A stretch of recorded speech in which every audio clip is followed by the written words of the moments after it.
तो चलो let's begin with our today's topic. और आज का टॉपिक, और मैं कुछ कहूँ तो इस जो सेकंड चैप्टर में जो मेन आते हैं वो एक तो आता है स्टॉक और फ्लो को क्लासिफाई करना। एक एक मार्क्स के वो आ जाते हैं, एक एक दो दो मार्क्स के, कि बता दो ये आपकी जो करंट चीज है वो आपकी स्टॉक है या फ्लो है।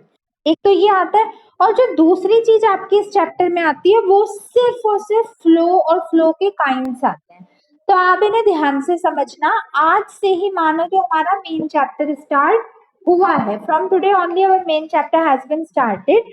और यही जो हमारी इम्पोर्टेंट है, अगर आप कहो कि चैप्टर 2 में कुछ चीज इम्पोर्टेंट हो तो चैप्टर 2 में सिर्फ यही इम्पोर्टेंट है, इसके अलावा कुछ इतना ज्यादा इम्पोर्टेंट नहीं है। तो इसे आप ध्यान से समझना। आप मुझे बताओ फ्लो क्या होता है। ये वो वाला फ्लो तो नहीं है जैसे जो हमने सीखा था, चलो फिर भी बताओ उसी फ्लो का क्या मतलब होता है। What is the meaning of that flow, जो हमने बचपन में स्टॉक और फ्लो किया था, वो वाले फ्लो का मतलब।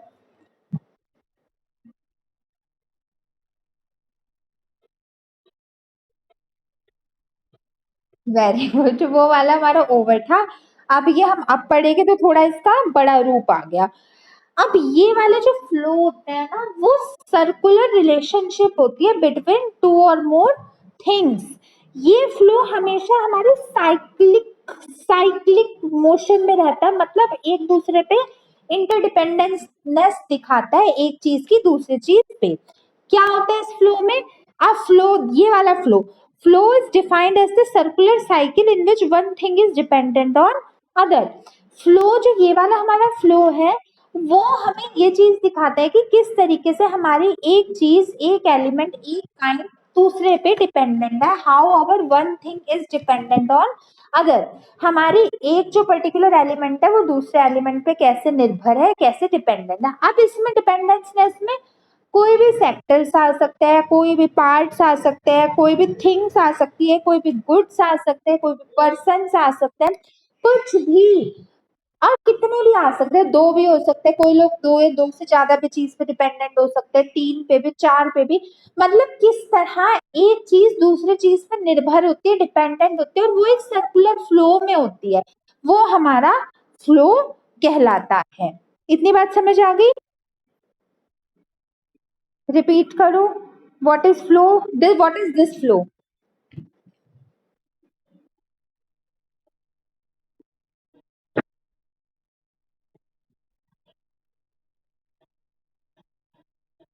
वेरी गुड, उसका पूरा सर्कुलर रिप्रेजेंटेशन फ्लो होता है। कई तरीके के फ्लो है, और ये जितने भी तरीके के फ्लो है वो ही सिर्फ इस चैप्टर में इंपॉर्टेंट है, और कुछ इंपॉर्टेंट है नहीं। आज मैं आपको दो फ्लो करवा दूंगी, रियल फ्लो और मनी फ्लो। और आगे के भी जो फ्लोज होते हैं वो भी मैं आपको अपकमिंग अपने लेक्चर्स में करवा दूंगी। लेकिन इस चैप्टर में इंपॉर्टेंट सिर्फ और सिर्फ यही है, what are the kinds of flows, और कुछ इतना इंपॉर्टेंट नहीं है। तो हम अपना स्टार्ट करते हैं। वैसे तो इसके कई काइंड्स होते हैं, बट मेन जो आज के हमारे आज के टॉपिक्स है जो हम आज डिस्कस करेंगे वो है रियल फ्लो और मनी फ्लो। कौन कौन से फ्लो, रियल फ्लो और मनी फ्लो। ठीक है, चलो पहले रियल फ्लो देखते हैं। देखो, जो फ्लोज होते हैं ना, इनके डायग्राम्स भी आप अच्छे से बनाना। अभी तो आपके छोटे छोटे ही है जो आज के हम टॉपिक में पढ़ेंगे, आगे जाके इन्हीं के डायग्राम्स काफी बड़े बड़े, बड़ा नीटली, खैर आपको कहने की जब बात नहीं है, नीटली काम करना, नीटली फ्लोज बनाना। स्कूल में भी, जब एग्जाम्स में भी पेंसिल से बनाना। और इस फ्लो में क्या होता है, इस फ्लो में सबसे पहली चीज आ जाती है कोई भी फ्लो। ये चीज देखना कि कितने सेक्टर या कौन से। अच्छा अच्छा, हमें ये देखना होगा कि कितने सेक्टर्स। अब ठीक है, अब ठीक है, मैं कह रही हूँ अब आवाज ऑडिबल है। ओके बच्चा, तो मैं कह रही थी कि आप, जो आपको फाइंड आउट करना होता है ना, वो सिर्फ यही चीज फाइंड आउट करनी होती है कि कौन सी चीज किस पे डिपेंडेंट है और कितनों के बीच में सर्कुलर फ्लो है। मतलब जैसे कितनों की चीज में, आप कितनों के बीच में आपकी चीज डिवाइड होगी, ये कितनों के बीच में आपकी जो चीज है वो बटेगी, सर्कुलेट होएगी, रोटेट होएगी, वही चीज हमारी फ्लोस में आती है। तो अगर मैं रियल फ्लो की बात करूं, इसमें मेरे पास दो चीजें ना, पहला मंत्र है, ध्यान से सुनना रियल फ्लो का। पहली बात, रियल फ्लो में जो हमारे दो सेक्टर्स इंक्लूडेड होते हैं, कल ही मैंने आपको 4 सेक्टर्स ऑफ इकोनॉमी बताए थे, क्या आप मुझे एक बार रिपीट करके बता सकते हो वो कौन कौन से सेक्टर्स थे जो हमने कल पढ़े थे?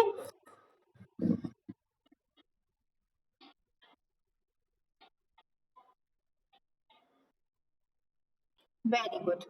अब इसमें जो रियल फ्लो है वो दो सेक्टर्स पे डिपेंडेंट होता है। वो दो सेक्टर हमारे कौन कौन से होते हैं? एक हाउस होल्ड सेक्टर हो गया और दूसरा प्रोड्यूसर सेक्टर हो गया। यानी जो हमारा रियल फ्लो है वो स्टार्टिंग के दो सेक्टर्स पे डिपेंडेंट होता है, real flow and sorry house hold sector and producer sector. कोई आपसे पूछे रियल फ्लो किस किस दो सेक्टर्स के बीच में होगा, तो आप कहोगे real sectors will there between two sectors which are as follows: household sector and producer sector. Clear? किन किन दोनों के बीच में होगा ये?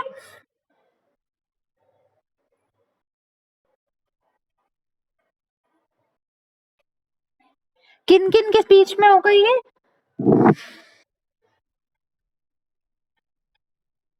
राइट, इन दोनों के बीच में। और इसी के साथ साथ इसमें जो चीज ट्रांसफर होती है ना वो गुड्स एंड सर्विसेज होती हैं। जो इसमें ट्रांसफर होती है रियल फ्लो में वो गुड्स एंड सर्विसेज होती है। इनमें गुड्स एंड सर्विसेज हमारी हाउस होल्ड से प्रोड्यूसर्स और प्रोड्यूसर से हाउस होल्ड सेक्टर्स में ट्रांसफर होती हैं। गुड्स क्या होते हैं? What are goods?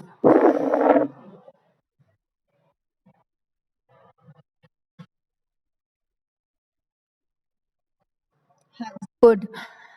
और वो क्या होता है हमारा? सर्विसेज क्या होती है?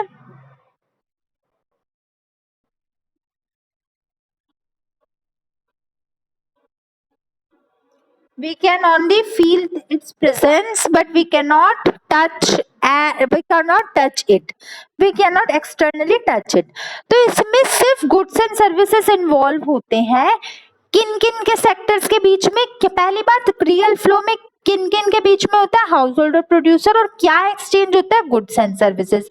इसमें मनी इंक्लूड नहीं होता क्योंकि मनी के लिए एक सेपरेट हमारा फ्लो बनाया गया जिसका नाम है मनी फ्लो। इसमें हमारा मनी इंक्लूड नहीं होता। इसमें सिर्फ और सिर्फ हमारे goods as well as services involve होती है हाउस होल्ड और प्रोड्यूसर सेक्टर के बीच में। इसमें हमारा मनी इन्वॉल्व नहीं होता। क्लियर? अब क्या आप मुझे ये बता सकते हो कि हाउस होल्ड सेक्टर कौन से गुड्स को कंज्यूम करता था और प्रोड्यूसर सेक्टर कौन से गुड्स को कंज्यूम करता था?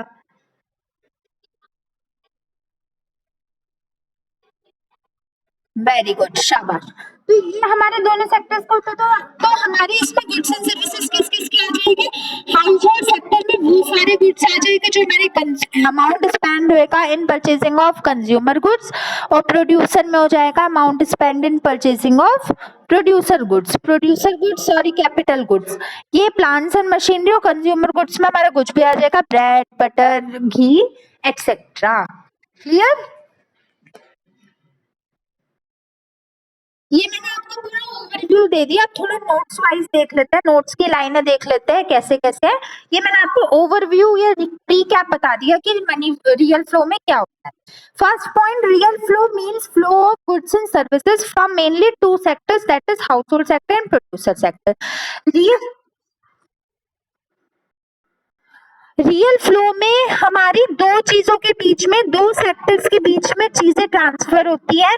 पहली चीज हमारी हाउस होल्ड सेक्टर, दूसरी चीज हमारी प्रोड्यूसर सेक्टर। वही बात मैंने रिपीट ही किया जो मैंने आपको अभी बताया था। इसमें हमारी दो चीजों के बीच में, हमारी चीज दो सेक्टर्स के बीच में transfer of goods and services होता है हाउस होल्ड सेक्टर और प्रोड्यूसर सेक्टर के बीच में। Second point, in this goods and services transfer between two sectors only. इसमें जो नंबर ऑफ सेक्टर्स होते हैं ना वो दो ही होते हैं। ये आपको अलग से मेंशन करना इसलिए जरूरी था क्योंकि कई ऐसे सेक्टर्स होते हैं जिसमें दो से ज्यादा में ट्रांसफर होते हैं जो आप आगे जाके देखोगे। अब तो क्लियर है? अब वॉइस आ रही है? ओके बच्चा, ओके ओके। तो मैं कह रही थी कि इसमें कई आगे जाके आप ऐसे सेक्टर्स को कंसीडर करोगे जिसमें 2 से ज्यादा सेक्टर्स होंगे, जैसे इसमें तो आपके 2 ही के बीच में ना 3 या मोर देन 3 भी होंगे, तो इसलिए मेंशन करना जरूरी है कि इसमें कितने अमाउंट ऑफ सेक्टर्स के बीच में कितने कह सकते हैं कितने सेक्टर्स के बीच में गुड्स एंड सर्विसेज ट्रांसफर होते हैं। तो वो होता है हमारे दो कौन कौन से को सेक्टर्स होते हैं, हाउस होल्ड और प्रोड्यूसर। ठीक है, हाँ जी। अब थर्ड पॉइंट रीड करते हैं। Since household sector is related with consumer goods and producer sector is related with capital goods, so they both exchange goods and services with each other. मैंने ये बात आपको बता दूं, मैंने खैर सारे ही पहले दिया, बस अभी एक बार हम नोट्स वाइज पढ़ रहे हैं कि हाउस होल्ड सेक्टर हमारा कंज्यूमर गुड्स से रिलेटेड होता है, प्रोड्यूसर सेक्टर हमारा कैपिटल गुड्स से रिलेटेड होता है। तो ये दोनों एक्सचेंज करते हैं हमारे goods and services with each other, एक दूसरे के साथ गुड्स एंड सर्विसेज एक्सचेंज करते हैं। कौन कौन एक दूसरे के साथ goods and goods services exchange करता है?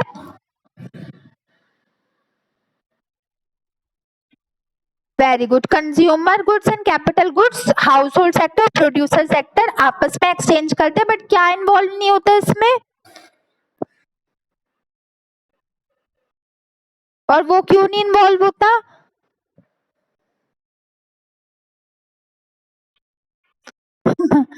वेरी गुड, जब उसके लिए एक अलग से सेक्टर बनाया गया तो वो रियल फ्लो का पार्ट नहीं है। चलो, fourth point, they both are called as real as in this goods and services flow in reality from one sector to another. इसको इन दोनों को रियल इसलिए कहा गया है, या इसमें गुड्स एंड सर्विसेज को रियल इसलिए कहा गया है क्योंकि इसमें रियलिटी में गुड्स एंड सर्विसेज एक्सचेंज होती है। आप एक बात बताओ, जो प्रोड्यूसर सेक्टर होता है या कंपनीज होती है, जो फर्म्स होती है, वो सच में कुछ चीज प्रोड्यूस करती है जिन्हें हम कंज्यूमर लेते हैं? ऐसा तो है नहीं कि उसमें कुछ ऐसी चीज होती है जो चीज असली में पॉसिबल ना हो या इम्पॉसिबल हो। इसमें असली में एक्सचेंज ऑफ थिंग्स होती है, इसमें रियलिटी में exchange of goods and services होता है from one things to another, from one sector to another. तो इसी कारणवश ये हमारा रियल फ्लो कहलाता है। ठीक है, next, money is not included in this. मैंने आपको I have told you many times, इसमें मनी इन्वॉल्व नहीं होता। मनी इसलिए इन्वॉल्व नहीं होता क्योंकि इसमें हमारा जो होता है मनी फ्लो के लिए एक अलग से फ्लो है, वो मनी फ्लो के नाम से ही है, उसमें रियल फ्लो इंक्लूड, मतलब रियल फ्लो में मनी इंक्लूड नहीं होता। अब एक बार आप इसका डायग्राम देख लीजिए। इस डायग्राम में है हमारा हाउस होल्ड सेक्टर और प्रोड्यूसर सेक्टर। प्रोड्यूसर सेक्टर आपको इसे और सुंदर बनाना तो आप लिख देना producer sector gives capital goods, या उसमें जो एरो प्रोड्यूसर सेक्टर से हाउस होल्ड सेक्टर में जा रहा है वहां पे लिख देना दे एक्सचेंज या सिर्फ कैपिटल गुड्स, और जो हाउस होल्ड से इसमें जाता है वो जाता कर लो आप कंज्यूमर गुड्स। आपको ये लिखना तो लिख देना, और मैंने तो बहुत गंदा बनाया, आप बहुत सुंदर डायग्राम अपने नोटबुक में बनाना। ठीक है, अच्छा अब आप मुझे बताओ, आपको मनी फ्लो में कोई, सॉरी रियल फ्लो में कोई दिक्कत, कोई डाउट, कोई प्रॉब्लम? सारा समझ गए? चलो आगे चलते हैं हमारे मनी फ्लो में। चलो पहले मैं इसका प्रीकैप दूंगी, अगर मैंने प्रीकैप दिया होता ना तो बहुत जल्दी से समझ आ जाता है नोट्स वाली लाइंस। तो पहले मैं एक आपको प्रीकैप देती हूँ मनी फ्लो में। जैसे रियल फ्लो में आपके गुड्स एंड सर्विसेज एक्सचेंज होते थे between two sectors, that is producer and house hold sector, in the similar way real money flow में हमारे जो सेक्टर्स तो दो ही होते हैं, ऐसा नहीं होता कि कोई और सेक्टर इंक्लूड हो जाता है। लाइकवाइज रियल फ्लो हमारे दो ही सेक्टर इंक्लूड होते हैं मनी फ्लो में, यानी हमारे प्रोड्यूसर सेक्टर और हाउस होल्ड सेक्टर ही इन्वॉल्व होते हैं हमारे मनी फ्लो में। बस उसका मेजर डिफरेंस ये है कि जो मनी फ्लो होता है उसमें गुड्स एंड सर्विसेज इंक्लूड ना होते हुए सिर्फ मनी इंक्लूड होता है। अलाइकवाइज बाकी सब कुछ उसमें हर चीज सेम है जैसा कि हमारी मनी फ्लो में होता था। only and only difference between money flow and real flow is that in money flow only and only money is included, but in real flow goods and services are included. आपसे कोई पूछे कि what is the difference between money and real flow, तो आप कहोगे in real flow goods and services are exchanged between producers and household sector, whereas in money flow money is exchanged between two sectors, that is producers and household sector. Rest all the things remains same. Clear?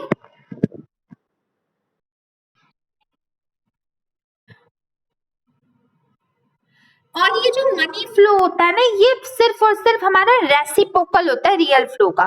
Reciprocal मतलब आप बचपन में पढ़ते होगे, right. तो ये जो हमारा मनी फ्लो होता है, ये जस्ट अपोजिट होता है हमारे रियल फ्लो के। क्यों? क्योंकि इसमें सब कुछ बाकी सारी चीजें तो सेम रहती है, बस ओनली डिफरेंस इसका यही होता है कि इसमें मनी इंक्लूड होता है और रियल फ्लो में मनी इंक्लूड नहीं होता। ठीक है, चलो नोट्स वाली लाइन पढ़ लेते हैं थोड़े नोट्स के according. Money flow is also related with two sectors only, that is household sector and producer sector. Money sector भी हमारी दो ही सेक्टर से रिलेटेड होता है, दो ही चीजें इसमें हमारी इंक्लूड होती है, जो कि हो गया हमारा हाउस होल्ड सेक्टर और producer sector. But in this goods and services are not exchange, इसमें गुड्स एंड सर्विसेज को एक्सचेंज नहीं किया जाता। रादर देन दिस, इसकी बजाय in this money is exchange between these two sectors, इसके बदले में मनी को एक्सचेंज किया जाता है इन दो सेक्टर्स के बीच में। Money flow is just the opposite of real flow, ये just the reciprocal of real flow. Money flow हमारा सिर्फ और सिर्फ उल्टा होता है रियल फ्लो का। जो चीज उसमें होती थी सिर्फ इसमें हमारे मनी और गुड्स एंड सर्विसेज का डिफरेंस होता है, रेस्ट ऑल आर सेम। अब एक बार इसका डायग्राम देख लो, diagram of household sector और प्रोड्यूसर सेक्टर, तो आप ऐसे लिखोगे। अब एक मैंने इसमें और पॉइंट ऐड कर दिया, expenditure on purchase of goods, जो हमारा हाउस होल्ड सेक्टर मतलब जो खर्चा करता है और अपने कंज्यूमर गुड्स को बाय करता है प्रोड्यूसर सेक्टर से, वो आ जाएगा expenditure on purchase of goods में। और इसी के साथ साथ एक होता है हमारा पेमेंट ऑफ फैक्टर सर्विसेज। अब ये क्या होता है, ये पॉइंट मैं आपको अभी एक्सप्लेन करती हूँ। उससे पहले मुझे ये बताओ, आपको रियल फ्लो समझ आ गया, मनी फ्लो समझ आ गया? आपने रिपीट कुछ भी नहीं किया हो, रुक जाओ। पहले मुझे ये बताओ, क्या ये आप ना डायग्राम सेम ऐसे ही सुंदर सुंदर अपने नोटबुक में बना लेना, ठीक है? चलो पहले मुझे बताओ, इससे पहले मैं आपको फैक्टर सर्विसेज बताओ, आप मुझे बताओ व्हाट इज मनी फ्लो। एक बार आप बताओ what is money flow.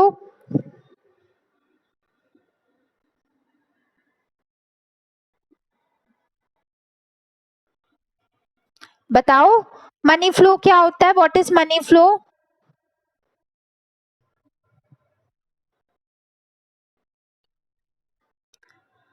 Money flow क्या होता है, इसे एक्सप्लेन एक बार अपनी लैंग्वेज में कर दो, मनी फ्लो क्या होता है।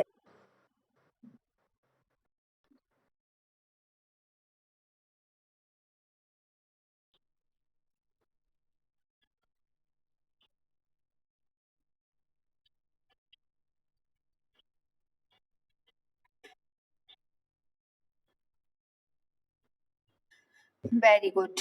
और एक बार मुझे वो भी रियल फ्लो भी बता दो अपने लैंग्वेज में।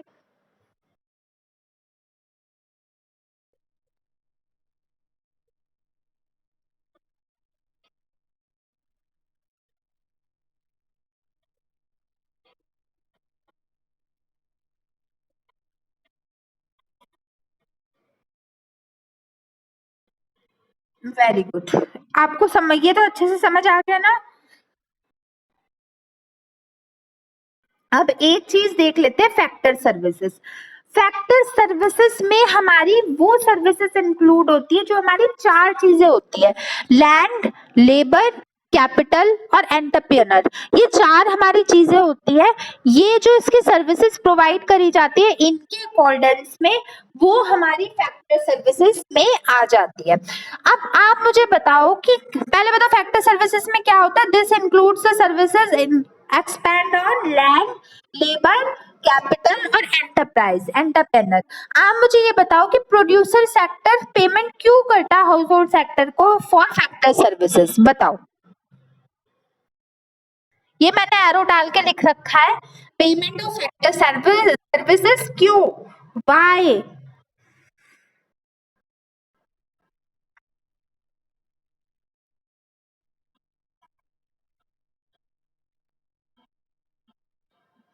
अच्छा, कैसे? एक आधा एग्जाम्पल, मतलब क्या लेते हैं।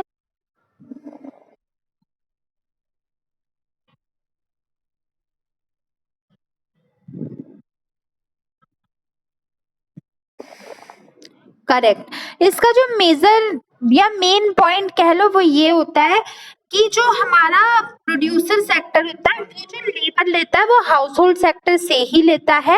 मेन इसका जो काइंड आता है वो हमारा लेबर ही होता है कि जो लेबर लेता है वो हाउस होल्ड सेक्टर से ही लेता है और सम हाउ समवेयर कुछ केसेस में लैंड भी लेता है।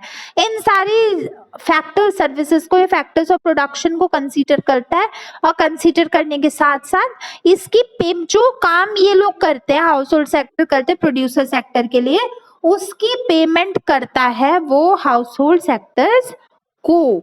और वो तो हाउस होल्ड सेक्टर तो उन्हीं चीज का पैसा देते हैं जो वो खरीदते हैं, कंज्यूमर गुड्स। एक्सपेंडिचर जो वो अपना करते हैं अपने कंज्यूमर गुड्स को परचेज ऑन करने के लिए, वो तो उसी का ही खर्चा देता है और कुछ उसमें इंक्लूड नहीं होता। क्लियर? एक बार फैक्टर सर्विसेज बता दो आप क्या होता है।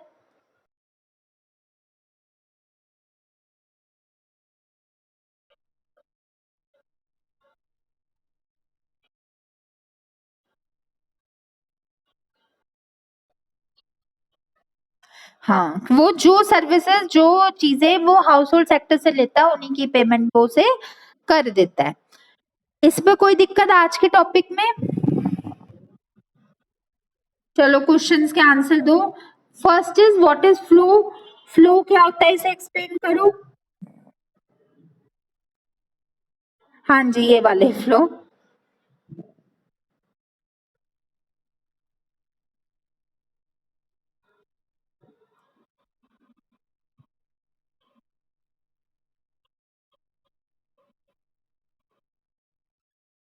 Very good,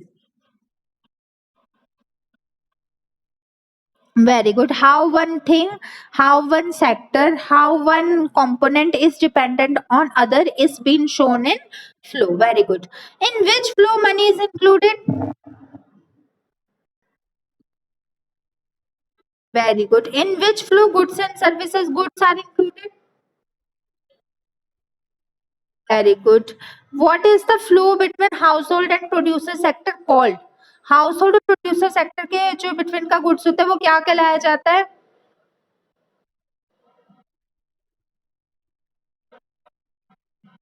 very good.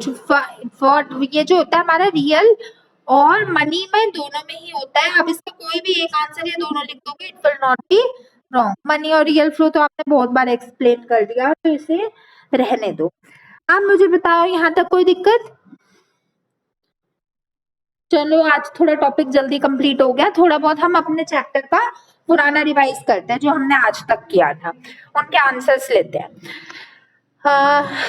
चलो मुझे फर्स्ट क्वेश्चन बताओ, डेप्रिसिएशन रिजर्व फंड क्या होता है?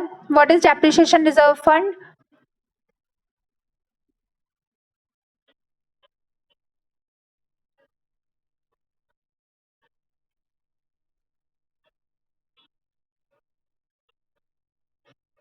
ये तो ठीक है लेकिन आपने ये क्यों कहा for the paying off new assets? New assets का क्या मतलब हुआ इसमें?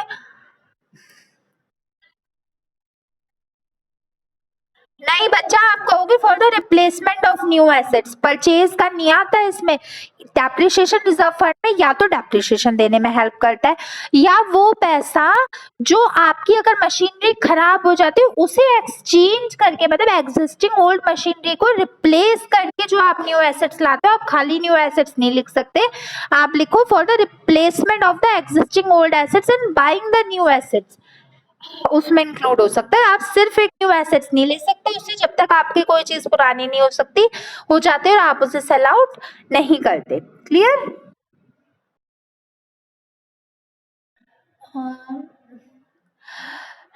Date of birth of a person, ये स्टॉक है या फ्लो है?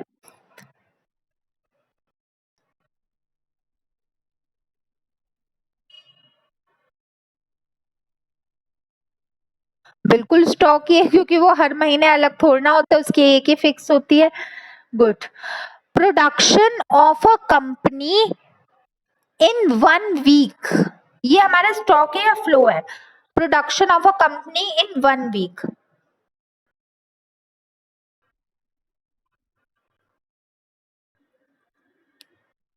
वेरी गुड, 1 वीक आ गया ना। अगर मैं कहूँ production of a company on 5 May, तो क्या होगा वो?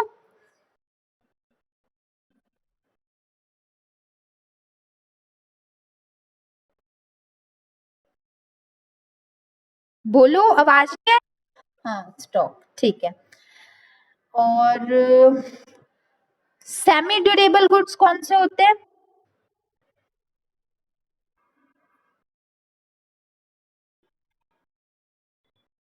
सेमी ड्यूरेबल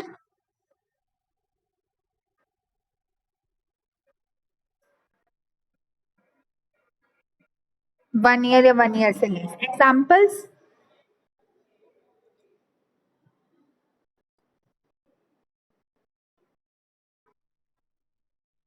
नहीं, मोबाइल की तो पक्का नहीं होता, 1 ईयर होती है। चेयर, टेबल, क्लोथ्स एटसेट्रा, ये सेमी ड्यूरेबल में आ जाते हैं। ठीक है, इंटरमीडिएट गुड्स का एग्जाम्पल्स दे दो।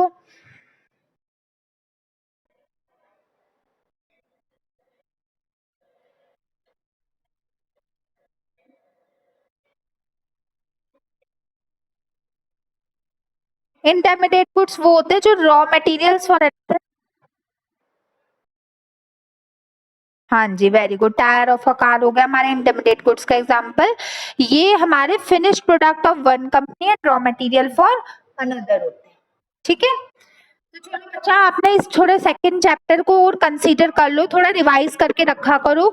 जो चीज हम कर रहे होते हैं ना, उसके आगे पीछे का भी थोड़ा सा रिवाइज करके चला करो। ठीक है बाबू? चलो बच्चा, आप इसे अपना कर लेना, इसे अपने नोटबुक में अच्छे से नोट्स मेंटेन इनके कर लेना।